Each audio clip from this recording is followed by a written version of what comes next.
छपर ना छानी सब कहे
इस भजन के बाद एक बहुत बड़ी झांकी हम देने के लिए जा रहे हैं, महिषासुर मर्दनी वाली। ठीक है, महिषासुर मर्दनी की झांकी आ रही है। आप लोग से आकर है, आप अपने अपने स्थान पर बैठे रहे। जाने वाले को कोई नहीं रोका। हाँ, मुझे भी पता नहीं। हाँ, आइए। हो सकता है खाना खा के नहीं आई होगी, खा के आने दीजिए। मैं झांकी को बोलिए शंकर भगवान की। झांकी भी गई, इस के बाद झांकी आप सबों के बीच आने वाले हैं।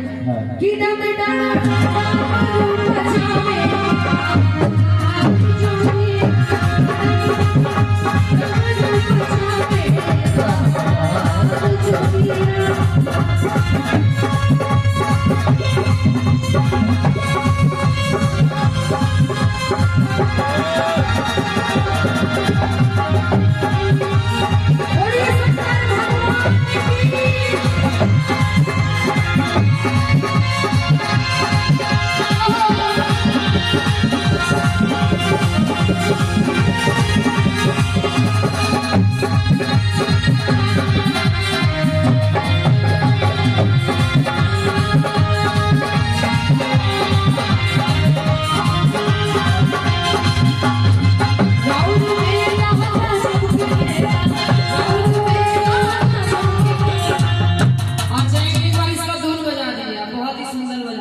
एक बार बजा दीजिए। जी जी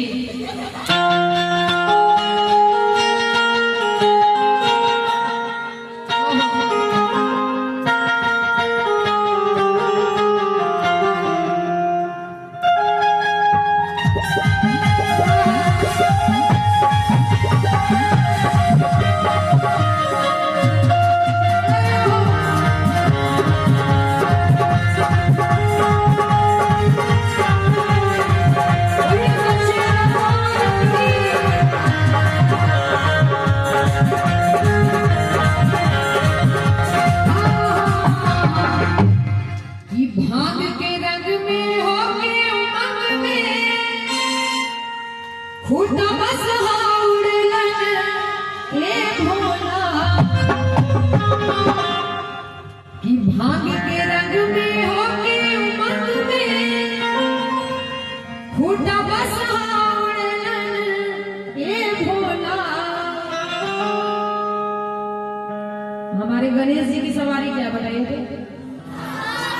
दूसरा गरुआ न माने मुझसे गरुआ न माने मुझसे